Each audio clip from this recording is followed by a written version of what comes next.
दोस्तों, क्या वाकई में नेता प्रतिपक्ष लीडर ऑफ अपोजिशन होना जरूरी है? भारत जिस लोकतंत्र का हिस्सा है, सबसे बड़ा लोकतंत्र भारत के अंदर है और भारत के अंदर जो डेमोक्रेसी है वो बहुत बेहतरीन तरीके से तब चल सकती है जब उसकी खामियों को दूर किया जाए।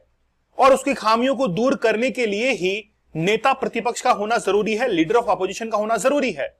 लेकिन आपको एक बात जानकर बड़ा ताजुब होगा कि हमारे इंडियन कॉन्स्टिट्यूशन के अंदर नेता प्रतिपक्ष के बारे में कुछ भी नहीं लिखा हुआ है। लेकिन क्या नेता प्रतिपक्ष बनने के लिए, लीडर ऑफ अपोजिशन बनने के लिए 10% का जो नियम है, ये क्या लिखा हुआ है कहीं पर? तो वापस से आपको सरप्राइज होगा कि कहीं पर भी ऐसा डिफाइन नहीं है, लिखा हुआ नहीं है कि अगर कोई नेता प्रतिपक्ष बनना चाहता है, लीडर ऑफ अपोजिशन बनना चाहता है, तो 10% का नियम वहां पर लगेगा। ऐसा कहीं भी रिटर्न में लिखा हुआ नहीं है। तो फिर ये आखिरकार 10% का नियम आया कहां से, 10% रूल आया कहां से, उसके बारे में जिक्र करेंगे।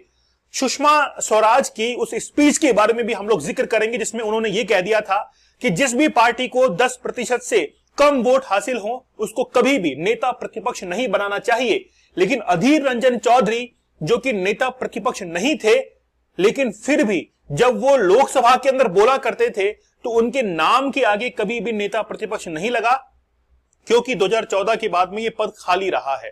तो काफी कंट्रोवर्शियल टॉपिक आज का है, इसको बड़ा बारीकी से समझिएगा। हम लोग बात करेंगे 1952 से लेकर अब तक की कि आखिरकार नेता प्रतिपक्ष आखिरकार इतना विवादों में क्यों रहा है।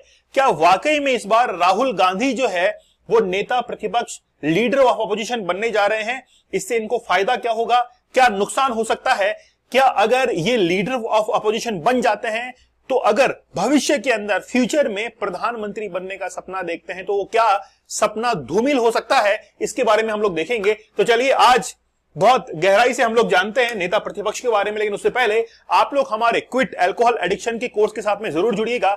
हमारा एक छोटा सा प्रयास है कि सोसाइटी के अंदर कुछ वैल्यूज हम लोग ऐड कर सके, कुछ लोगों को सिखा सके कि आखिरकार एडिक्शन जो है वो कितना खतरनाक होता है। आप लोग जरूर ज्वाइन कीजिएगा। वेबसाइट आपको विजिट करनी है studyglosс.com और वहां पर अल्कोहल कूपन कोड यूज करना है। 30% एक्स्ट्रा डिस्काउंट आप लोग को मिलेगा। 50% तो मिलेगा ही, एक्स्ट्रा 30% डिस्काउंट भी आप लोगों को मिल जाएगा।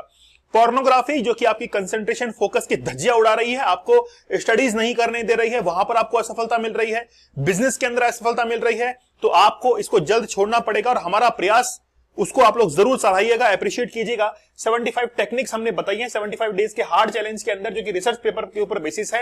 वेबसाइट को विजिट करके आप लोग हमारे इस चैलेंज को लीजिएगा और अगले 75 दिन तक अगर आप लोगों ने छोड़ दिया पोर्नोग्राफी को तो बहुत कुछ बेहतर आप लोग अपने जीवन में हासिल कर पाएंगे।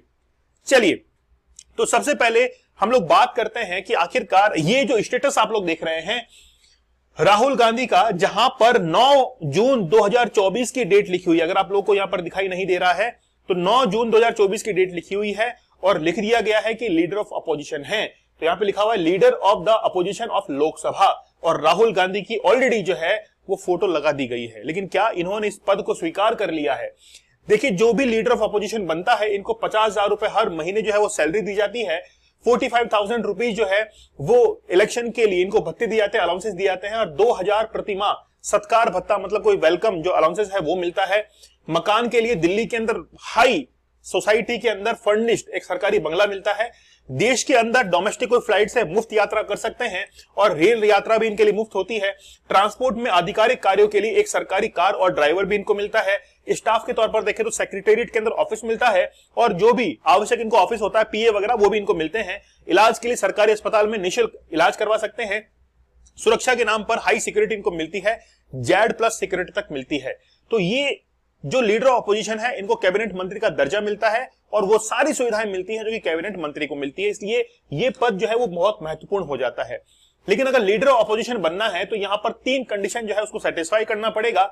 He should be a member of house, वो सदन का सदस्य होना चाहिए, चाहे लोकसभा चाहे Rajya Sabha, of the party in the opposition of the government of having the greatest numerical strength, जो सबसे ज्यादा स्ट्रेंथ रखती है उसके अंदर वो लीडर होना चाहिए, और be recognised by the speaker of the Lok Sabha, Lok Sabha या राज्यसभा जिसमें सदन के अंदर वो विपक्ष के नेता बनना चाहते हैं उसके अध्यक्ष के द्वारा, स्पीकर के द्वारा ये कह दिया जाए कि वाकई में ये जो है वो नेता प्रतिपक्ष है। लेकिन आप लोग यहां पर एक न्यूमेरिकल वैल्यू को ढूंढ रहे होंगे और वो है 10% का। क्या लिखा हुआ है? नहीं लिखा हुआ है। 10% रूल जो है वो कहीं पर भी संविधान के अंदर नहीं लिखा हुआ है। एक ट्रेडिशनल के तौर पर इसको फॉलो किया जाता है, लेकिन ये नियम आया कहां से उसके बारे में हम लोग बात करेंगे।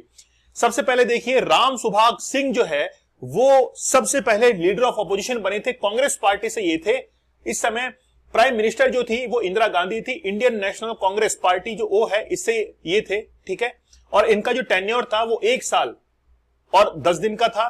तो पहले आप लोग देख सकते हैं कि राम सुभाग सिंह 1969 के अंदर बने थे और 1970 तक ये रहे थे।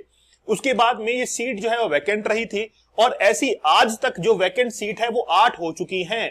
8 बार जो है वो सीट वैकेंट हो चुकी हैं।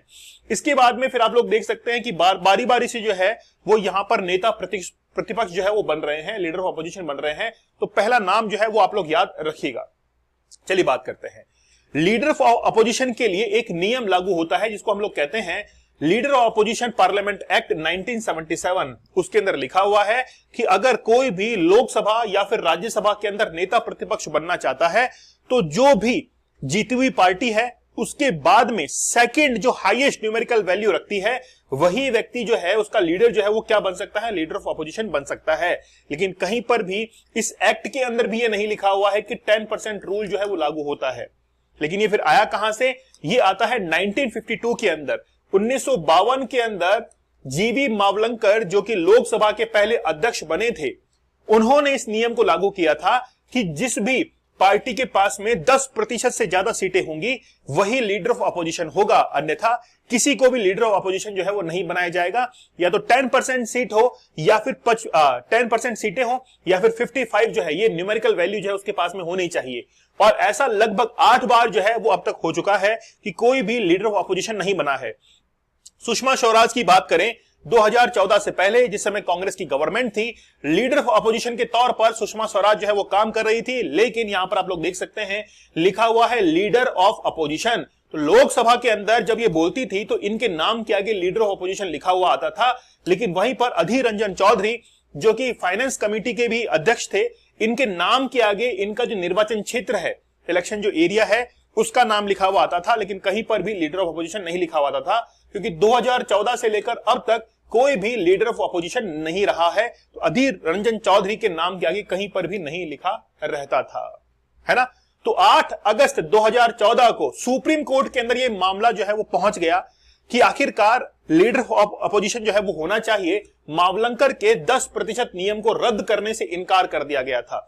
मतलब जब ये नियम पहुंचा था सुप्रीम कोर्ट के अंदर तो ये कहा कि 10% का नियम होना चाहिए, ये रहेगा, हम इसको रद्द नहीं करते हैं, चाहे संविधान में लिखा हुआ हो या नहीं लिखा हुआ हो। लेकिन एक ट्रेडिशन चला हुआ आ रहा है और जीवी मावलंकर के समय से अब तक जो है हम लोग 10% रूल को फॉलो करते हैं और आगे भी करते रहेंगे। लेकिन क्या बीच में कभी ब्रेक हुआ? यस, ब्रेक भी जो है वो कई बार हो चुका है। ऐसा नहीं कि ब्रेक नहीं हुआ है, ब्रेक हुआ है। लेकिन फिर भी इसी आधार पर पहली मोदी सरकार ने कांग्रेस के नेता प्रतिपक्ष का पद देने से इनकार कर दिया था। मतलब बीजेपी गवर्नमेंट ने ही इनकार कर दिया था कि हम कोई भी नेता प्रतिपक्ष का पद जो है वो नहीं देंगे। इसके बाद कांग्रेस नेता प्रतिपक्ष पाने के लिए सुप्रीम कोर्ट जो है वो चला गया था। कांग्रेस ने सुप्रीम कोर्ट के अंदर जाकर ये पहल की थी कि हमको क्या चाहिए, नेता प्रतिपक्ष का पद चाहिए। तो आप लोग जब नेट पे जाकर देखेंगे तो लीडर ऑफ अपोजिशन का जो पद है वहां पर राहुल गांधी का नाम आ चुका है 9 जून 2024 को। तो क्या वाकई में राहुल गांधी जो है उनको लीडर ऑफ अपोजिशन बनना चाहिए? ये मुझे आप लोग कमेंट सेक्शन में जरूर बताइएगा। लेकिन जब कहीं पर भी नियमों में नहीं लिखा हुआ है। अच्छा, दिल्ली गवर्नमेंट की मैं बात करूं, दिल्ली के अंदर जब आम आदमी की सरकार बनी थी तो उस समय लीडर ऑफ अपोजिशन कोई भी नहीं था। लेकिन फिर भी लीडर ऑफ अपोजिशन कोई भी नहीं था, लेकिन फिर भी जो मेजोरिटी के अंदर पार्टी थी उसको ही लीडर ऑफ अपोजिशन बना दिया गया था। वहां पर 10% का रूल लागू नहीं हुआ था। इसके बाद में आप देखिए कि जब 1952 के अंदर कांग्रेस पार्टी जीत के आई थी तो आई थिंक मेरे हिसाब से 364 के आसपास सीटें जो है वो कांग्रेस को मिली थी और सीपीआईएम जो है उसको हाईएस्ट 16 सीटें उस समय मिली थी। लेकिन उस समय भी सीपीआईएम को जो है वो नेता प्रतिपक्ष नहीं बनाया गया था। तो ये काफी कंट्रोवर्शियल रहा है हमारे संविधान के अंदर कि आखिरकार लीडर ऑफ अपोजिशन बनने के लिए जो नियम है वो कहां लिखे हुए हैं। तो आपकी राय क्या है मुझे आप लोग कमेंट सेक्शन में जरूर बताइएगा। आप लोग हमारे क्विट अल्कोहल एडिक्शन के कोर्स के साथ में जुड़िएगा जिसमें 31 डेज का चैलेंज हम लोगों ने लिया है कि कैसे आप लोग इससे दूर रह सकते हैं। वेबसाइट को विजिट कीजिएगा और जल्द ही हमारी एप्लीकेशन आ रही है, वहां पर भी आप लोग इसको एक्सेस कर पाएंगे। अल्कोहल कूपन कोड को यूज कीजिएगा, फ्लैट 50% और एक्स्ट्रा 30% डिस्काउंट आप लोग को मिलेगा। इसके साथ में ही अगर आप लोग पोर्नोग्राफी को देखते हैं तो सचेत हो जाइए, सजग हो जाइए, सावधान हो जाइए, है ना। लेकिन पोर्नोग्राफी को नहीं देखना है, ये आपके कंसंट्रेशन फोकस को पूरी तरीके से खराब करता है। आपका सबकॉन्शियस माइंड जो है वो एंगेज हो जाता है उन इमेजेस के अंदर, उन विचारों के अंदर, और आप इनोवेटिव आइडिया नहीं सोच पाते हैं। तो वेबसाइट को विजिट करके 75 दिनों का हार्ड चैलेंज जरूर लीजिएगा। और जो इंसान खुद के साथ में चैलेंज लेता है वो जिंदगी के अंदर जरूर आगे निकलता है। ठीक है, तो चलिए मिलते हैं आप लोगों से अगले सेशन के अंदर। तब तक धन्यवाद, थैंक यू, जय हिंद।